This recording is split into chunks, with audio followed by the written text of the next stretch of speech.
NCP তার রাজনৈতিক মৃত্যু নিজে ডেকে এনেছে এবং আমি এটিকে আত্মহত্যার শামিল বলে মনে করি। 270টি আসনে এনসিপিকে জামাতের হয়ে ভোট চাইতে হবে, দ্যাট ইজ দ্য কন্ডিশন।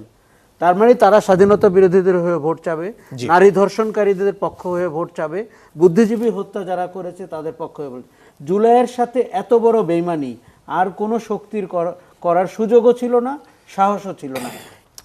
আমাদের রাজনীতিতে ধূমকেতুর মতো উত্থান হয়েছে এনসিপি, কেননা তারা জুলাই অভ্যুত্থানের পটভূমিতে দাঁড়িয়ে, ফলে অভ্যুত্থান যেহেতু সফল হয়েছে, যেহেতু তাদের নেতৃত্বে শেখ হাসিনা বাংলাদেশ থেকে পালিয়ে গেছেন এবং তার সঙ্গীরাও পালিয়ে গেছেন, কাজেই তাদের রাজনৈতিক প্রেক্ষাপটটি গুরুত্বপূর্ণ এবং রাজনীতির পাটাতন কিন্তু তাদের তৈরি হয়ে গেছিল জুলাই আগস্টের অভ্যুত্থানে। সেখানে দাঁড়িয়ে আপনি মঞ্জুর মনে আছে নিশ্চয়ই, আমরা অনেকবার বলছিলাম যে তারা রাজনীতিতে কেমন করেন, তারা নির্বাচনে কেমন করেন। দেখুন, এগুলো সব তাদের নেতৃবর্গের হাতেই ছিল।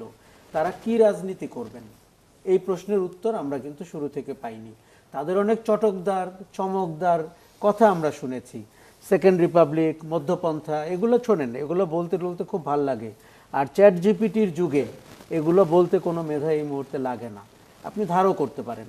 আচ্ছা, কিন্তু যেই প্র্যাকটিক্যাল রাজনীতিতে এসে আমরা তাদেরকে নির্বাচনের আগে আগে যে ঘটনা ঘটাতে দেখলাম, সেটি আমার ধারণা জুলাইয়ের সাথে একটা বড় বেইমানি করা হয়ে গেল। এবং যারা তাদের ডাকে রাস্তায় নেমেছিল তারা আমার ধারণা স্বাধীনতা বিরোধীদের পক্ষ নিয়ে রাস্তায় নামেনি, এবং তারা একটি নতুন রাজনীতির স্বপ্ন দেখাতে চেয়েছিল। তারা বলেছিল বড় দুটি জোট, বড় দলগুলোর পেছনে তারা সমবেত হবেন না। তারা বলেছিল ক্ষমতার রাজনীতি না জনতার রাজনীতি। এই যে কথাগুলো, এর সাথে অত্যন্ত স্ববিরোধীভাবে নতুন বন্দোবস্ত, এবং মানুষ কিন্তু বিশ্বাস করছিল। দেখুন, তারা যে শক্তিমত্তায় বড় হচ্ছে না, এটির একটা বড় কারণ তারা নিজেরাই। কেননা তারা যে রাজনীতিটি বাজারজাত করতে নেমেছে সেটির প্রতি তারা কি কমিটেড, নাকি তারা অর্থনৈতিক দিকে আকৃষ্ট বেশি? তাদের ভুল হয়েছে সরকারে যাওয়া। এই যে 3 জন উপদেষ্টা সরকারে গেছে, এটি শুরুতেই তাদেরকে ব্যাকফুটে ফেলে দিয়েছে রাজনীতি করার চেয়ে ক্ষমতার রাজনীতি করার ক্ষেত্রে। তাদের মধ্যে চিন্তা হয়েছে কি করে এস্টাবলিশমেন্টের পক্ষে থাকা যায়। কাজে আপনি যে জোটের কথা বলছেন, এটি আমার কাছে অত্যন্ত বিসদৃশ। এখানে 11 দলের মধ্যে এখন পর্যন্ত সিট বন্টনের কোনো সুরাহা হয়নি। জামাতকে আমরা 16 মাসে যেভাবে আস্ফালন করতে দেখেছি, বিশেষ করে স্বাধীনতার মাসকে ব্যবহার করা বাংলাদেশের মুক্তিযুদ্ধের ইতিহাস বিকৃত করার ক্ষেত্রে আমি মনে করি এটি অত্যন্ত বড় মাপের গর্হিত অপরাধ, এবং কোনো একটি সুস্থ রাজনৈতিক সময়ে এই বিষয়ে আমাদের মীমাংসা করতে হবে। কেননা জামাত ইসলাম আপনার বুদ্ধিজীবী হত্যার পেছনে বলেছে যে ভারতীয়রা, আওয়ামী লীগ জড়িত। 3.5 বছর বয়সী একজন জামাত নেতা বলেছেন উনি সহযোগী মুক্তিযোদ্ধা ছিলেন।